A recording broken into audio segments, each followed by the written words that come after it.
मुसलमान वोटरों को साधने की कोशिश की जा रही है। क्या मुसलमान सॉफ्ट टारगेट बन चुके हैं? देखिए, मुसलमान जो वोटर्स हैं कहीं ना कहीं अपने मुफाद के लिए नहीं काम करते हैं, अपने समाज के लिए नहीं करते हैं, देश हित में सोचते हैं, राज्य हित में सोचते हैं, समाज हित में। 18% मुसलमान, ऐसे में क्या लग रहा है मुसलमानों को जिस तरह से 2020 में दरकिनार कर दिया गया, चाहे वो राजद हो, चाहे वो जदयू हो, चाहे बीजेपी हो, तमाम दलों ने, भले इस सेकुलरिज्म की बात करती है पार्टियां, लेकिन देखिए सभी ने मुसलमानों को दरकिनार किया है। सिर्फ और सीवान, छपरा और गोपालगंज की बात करें तो 3 जिलों को मिला के आप सिर्फ एक मुसलमान को टिकट दे रहे हैं या एक भी मुसलमान को टिकट नहीं दे रहे। ये सही लगता है? से ही हम सवाल करेंगे। हम नीतीश कुमार जी से सवाल इसलिए नहीं करेंगे कि नीतीश जी के साथ हमारा समाज बहुत कम है, ना के बराबर है, लेकिन लालू यादव के साथ तो 110% मुसलमान एकदम बिल्कुल एक मुश्त होकर के वोट देते रहे। उसके तो आपको लग रहा है कि हिना फैक्टर इस बार काम करेगा? एकदम काम करेगा, एकदम काम करेगा, करना भी चाहिए। कितने सीटों पे आरजेडी को उसका खामियाजा उठाना पड़ सकता है? सिर्फ साल में आने वाला दिन बता देगा जी कि इसका खामियाजा पूरे बिहार में उठाना पड़ेगा। कितने सीटों की बात मत कीजिए, पूरे बिहार में इसका असर पड़ेगा। विधानसभा में है कि मुसलमान अपने आप को ऐसी जगह पर खड़ा नहीं करेगा जहां वह उसका सम्मान। BCom, BSc, MA, MCom करें विश्व की सबसे बड़ी यूनिवर्सिटी इग्नू से। सॉल्व असाइनमेंट्स और गाइड बुक्स प्राप्त करें। संपर्क करें Mahakal computers, DAV PG college के पास, पंच मंदिरा मोड़ से दाहिने, सिवान। स्वागत है आप सभी का न्यूज इंडिया तक में और मैं हूं आप सभी के साथ सरफराज आलम। आपको बता दें कि बिहार में विधानसभा चुनाव को लेकर लगातार सभी दल अपने तरीके से बैठक कर रहे हैं और अपने तरीके से खास करके अल्पसंख्यक वोटरों को साधने की कोशिश कर रहे हैं। इसी क्रम में कल प्रशांत किशोर जी ने कार्यक्रम किया है और आपको बता दें कि MIM भी इस मामले में पीछे नहीं है। MIM भी लगातार कहीं ना कहीं बिहार में इस बार जोरदार तरीके से चुनाव लड़ने के लिए रणनीति बना रही है और इसी पे बातचीत करेंगे। आपको बता दें कि जब से आंकड़े सामने आए हैं, 18% मुसलमानों की बात जब से की गई है, तब से सभी की निगाहें जो है मुसलमानों पे टिकी है। और आज हमारे साथ इसी पे चर्चा करने के लिए रिजवान अहमद जी हैं, जो कि पूर्व में कांग्रेस के नेता रह चुके हैं और बढ़िया से विधानसभा के चुनाव भी लड़ चुके हैं। आज इनसे बात करेंगे। बहुत स्वागत है सर आपका। चलिए, आपके चैनल के माध्यम से आपका भी बहुत बहुत धन्यवाद। क्या कहेंगे रिजवान जी, जिस तरह से खास करके मुसलमान वोटरों को साधने की कोशिश की जा रही है, क्या मुसलमान सॉफ्ट टारगेट बन चुके हैं? देखिए, मुसलमान जो वोटर्स हैं कहीं ना कहीं अपने मुफाद के लिए नहीं काम करते हैं, अपने समाज के लिए नहीं करते हैं, देश हित में सोचते हैं, राज्य हित में सोचते हैं, समाज हित में सोचते हैं। और मुसलमान हमेशा आजादी के बाद से लेकर के अभी तक अपने मनपसंद के सेकुलर पार्टियों को चुने और अपने मनपसंद के लीडर को चुने। अपने भाई को मुसलमान ने कभी नहीं चुना। आजादी के बाद इस देश में कांग्रेस पार्टी थी, मुस्लिम लीग थी, लेकिन मुसलमानों ने कांग्रेस को चुना, मुस्लिम लीग को नहीं चुना। मुसलमान शुरू दिनों से ही इस देश में अपने आप को देशभक्त और देश हित में ही फैसला लिया है। अच्छा रिजवान जी, जब 2020 के चुनाव हुए थे तब तो ये आंकड़े सामने नहीं थे, लेकिन अभी तो आंकड़ा सामने है, 18% मुसलमान। ऐसे में क्या लग रहा है मुसलमानों को जिस तरह से 2020 में दरकिनार कर दिया गया, चाहे वो राजद हो, चाहे वो जदयू हो, चाहे बीजेपी हो, तमाम दलों ने, भले इस सेकुलरिज्म की बात करती है पार्टियां, लेकिन देखिए सभी ने मुसलमानों को दरकिनार किया है। सिर्फ और सीवान, छपरा और गोपालगंज की बात करें तो 3 जिलों को मिला के आप सिर्फ एक मुसलमान को टिकट दे रहे हैं या एक भी मुसलमान को टिकट नहीं दे रहे। ये सही लगता है क्या रिजवान जी, ये बताइए? देखिए, जिस दल से मेरा संबंध रहा है, मेरा मतलब मेरे समाज का, वह दल बिहार में राष्ट्रीय जनता दल है। राष्ट्रीय जनता दल को एक मुश्त मुसलमानों ने हमेशा वोट दिया जी। तो हिस्सेदारी की जहां तक बात है, शेयर की बात है, आज हम 18% हैं। जनगणना होने के बाद सबकी आंख की पट्टी खुल गई कि मुसलमान यहाँ 18% है। तो आज उसके हिसाब से हमारी हिस्सेदारी कहीं नहीं है। हमारी हिस्सेदारी आरजेडी, सबसे पहले तो हम आरजेडी को ही टारगेट करेंगे, आरजेडी से ही हम सवाल करेंगे। हम नीतीश कुमार जी से सवाल इसलिए नहीं करेंगे कि नीतीश जी के साथ हमारा समाज बहुत कम है, ना के बराबर है, लेकिन लालू यादव के साथ तो 110% मुसलमान एकदम बिल्कुल एक मुश्त होकर के वोट देते रहा। और इस बिहार में लालू प्रसाद यादव को राजा अगर किसी ने बनाया तो मुसलमानों ने बनाया। और उत्तर प्रदेश में मुलायम सिंह यादव को राजा बनाया तो मुसलमानों ने बनाया। तो हमारे वोट से आपको हमने राजा बनाया, लेकिन हमको मिला क्या? तो फिर मुसलमानों को भी तो सोचना पड़ेगा इस चुनाव में, आपके हिसाब से? नहीं, इस चुनाव में मुसलमान ने लालू यादव को राजा बना दिया और लालू यादव ने मुसलमानों के लिए नहीं सोचा, कुछ नहीं, मुसलमानों को सोचना चाहिए कि मुसलमान को कहाँ जाना चाहिए। ऐसे प्रशांत किशोर भी चाहते हैं कि मुसलमान मेरे तरफ आ जाए, MIM को चाहते हैं कि मेरे तरफ आ जाए। सबसे बड़ी बात यह है कि मुसलमान हमेशा मुख्यधारे के साथ रहा है। अगर लालू यादव को छोड़ेगा तो ऐसा नहीं कि न ताड़ पर से गिर के खजूर के बबूर पर गिरेगा, ऐसा नहीं है। मुसलमान अगर छोड़ेगा, अभी तो लालू यादव को छोड़ रहा है तो उसको मुख्यधारे की पार्टी से जुड़ना है। नीतीश कुमार की पार्टी है, बहुत सारी पार्टियां हैं जो रीजनल पार्टी हैं, जो रिकॉग्नाइज पार्टी हैं, ये सब चीजें नहीं चलेगा। और कहीं दिल्ली की तरह जिस तरह आम आदमी पार्टी अरविंद केजरीवाल ने मुसलमानों का वोट साथ लिया अपने तरफ, कहीं प्रशांत किशोर ये काम कर जाए बिहार में तो नहीं, ऐसा नहीं होने जा रहा है। इस तरह की बात नहीं होगी। मुसलमान बहुत सोच समझ करके करेगा।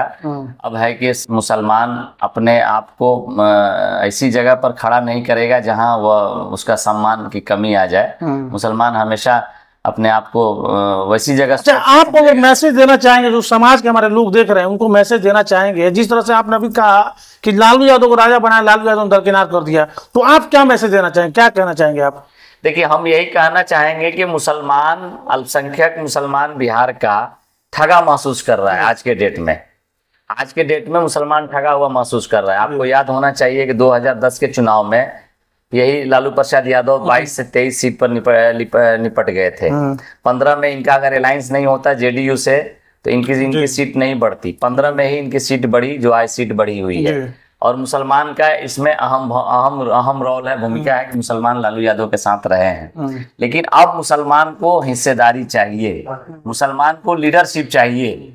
मुसलमान अब किसी के लोभ लालच में, बहकावे में नहीं आने वाला है। अच्छा, इस चुनाव में क्या ये भी फैक्टर काम करेगा, क्या शहाबुद्दीन फैक्टर काम करेगा इस चुनाव में, लग रहा है? क्योंकि अभी हैना साहब निर्दलीय रूप से चुनाव मैदान में खड़ी थी, राजद बिल्कुल अलग थलग दिखा, जिसका खामियाजा कहीं ना कहीं राजद को गोपालगंज, सिवान और महाराजगंज, छपरा में भी उठाना पड़ा। तो रिजवान जी, आपको क्या लग रहा है, हैना साहब के राजद के अलग होने का नुकसान आरजेडी को होने जा रहा है इस बार? बिल्कुल, आप देख ही रहे हैं चुनाव में क्या क्या हुआ। इस बार के चुनाव में, लोकसभा चुनाव में क्या हुआ। लोकसभा में भी गोपालगंज में मुसलमानों ने वहां JDU को वोट करी, ऐसा नहीं है। कई जगह पर, कई सीटों पर नीतीश कुमार के कैंडिडेट को मुसलमानों ने वोट किया। लोकसभा के चुनाव की बात बता रहे हैं। कहीं ना कहीं इसका तो असर दिख रहा है, और दिखना भी चाहिए भाई साहब। एक लीडरशिप को, एक समाज के बड़े लीडरशिप को गौन किया जा रहा है, एक साजिश के तहत किया जा रहा है। ये तो हमारे जैसे मुसलमान इस चीज को बर्दाश्त नहीं करेगा। तो इसका खामियाजा उठाना पड़ सकता है। वो किया जाए, कल दूसरे को किया जाए। आप बता दीजिए, ये जगदानंद सिंह RJD के कद्दावर नेता हैं, प्रदेश के अध्यक्ष बने हुए हैं। ये जब रहते हैं RJD में तो इनका बेटा BJP से चुनाव लड़ता है, सुधाकर सिंह। BJP के सिंबल पे चुनाव लड़ेंगे। उसके बाद से फिर अपनी पार्टी में ला करके इनको विधायक का टिकट देते हैं, विधायक बनते हैं, फिर लोकसभा लड़ाते हैं, MP बनाते हैं, फिर एक बेटे को लॉन्चिंग कराते हैं। तो आपको पता है ना कि जगदानंद सिंह इस पार्टी के प्रदेश अध्यक्ष हैं, लेकिन उनका समाज कहाँ है? RJD के साथ नहीं है, उनका समाज कहीं और है। और मेरा समाज, शहाबुद्दीन साहब का समाज, जो अल्पसंख्यक है, मुसलमान के साथ है। तो जो आपके साथ है उसकी कोई शेयर और कोई हिस्सेदारी नहीं। जो आपके साथ नहीं है, व्यक्ति विशेष को आप तरजीह दे रहे हैं, उसके लोग। आपको लग रहा है कि हिना फैक्टर इस बार काम करेगा? एकदम काम करेगा, एकदम काम करेगा, करना भी चाहिए। कितने सीटों पे RJD को खामियाजा उठाना पड़ सकता है? सिर्फ साल में आने वाला दिन बता देगा जी कि इसका खमियाजा पूरे बिहार में उठाना पड़ेगा। कितने सीटों की बात मत कीजिए, पूरे बिहार में इसका असर पड़ेगा। विधानसभा में वो लोकसभा की लड़ाई थी, लोग कुछ और देख रहा था, यहाँ और कुछ देखना नहीं है। सुरक्षित है मुसलमान। नीतीश कुमार के राज्य में मुसलमान बहुत सुरक्षित है, इतना सुरक्षित। लालू यादव देख रहे हैं कि जीते जी और मुख्यमंत्री बने, यादव चाहे तेजस्वी जी, लालू यादव तो यही माला जप रहे हैं कि भाजपा आ जाएगी, मुसलमानों को खा जाएगी, मुसलमानों को डरा के, धमका के, दंगा फसाद, राइट के नाम पर एक कोने में ला करके इनके वोट का इस्तेसाल हो रहा है, होता रहा जी। लालू यादव 15 साल इस राज्य में राज किए और अभी तक लालू यादव यही डफली बजाते रहते हैं। तो बीजेपी के खौफ ये लोग दिखाएंगे। अब बीजेपी का कोई खौफ कहीं है नहीं, कहीं खौफ नहीं है भाई साहब। बीजेपी के खौफ की जहां तक बात है तो उसके लिए देश में परिवर्तन का आगाज हो चुका है। एक आखिरी सवाल, क्या मुसलमानों को तो एक आखिरी सवाल, क्या मुसलमानों को ये तय करना पड़ेगा कि आखिर हमारा मुस्तकबिल किसके साथ है, किस नेता के साथ हमको चलना है? जैसे आपने कहा कि आसमान से गिरे खजूर पटके वाला काम करना नहीं, सब नहीं करना है भाई। तो करना क्या है? पूरा हो जाएगा। अब करना यही है कि हमारा लीडरशिप बढ़े, हमारी संख्या बढ़े, हम सदन में जाएं, और उसके लिए बीजेपी टिकट देती है, हम बीजेपी को वोट देंगे। हम जैसे कुशवाहा लोग करते हैं, जैसे भूमिहार लोग करते हैं, जैसे राजपूत लोग करते हैं, जैसे यादव लोग करते हैं। यादव लोगों को पार्टी चाहिए क्या? अगर बीजेपी से कोई यादव कैंडिडेट होगा, सारे यादव उनको वोट देंगे। लेकिन मुसलमान अगर किसी दूसरे दल से कैंडिडेट होता है, आरजेडी से नहीं होता था, तो मुसलमान अपने भाई को वोट नहीं देता था, नहीं देगा। मुसलमान लालटेन खोजता था ईवीएम में जाकर के। लेकिन अब वो परिस्थिति बदली हुई है। अब ये परिस्थिति है, बिहार का मुसलमान, बिहार का अल्पसंख्यक मुसलमान का यही मांग है कि चाहे जिस दल से मेरा भाई है, बीजेपी के सिंबल पर आएगा, हम वहां वोट देंगे बीजेपी को। हम वहां बीजेपी को वोट करेंगे।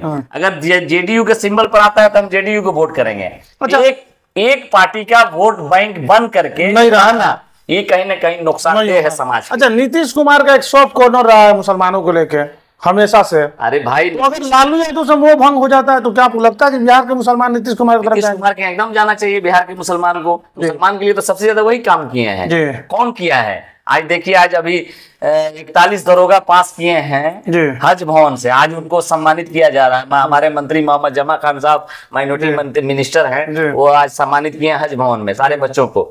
आज हज भवन से सिपाही, दरोगा, डीएसपी ये सब निकल रहे हैं, और ये सब की तैयारी कौन कराता है? बिहार सरकार कराती है।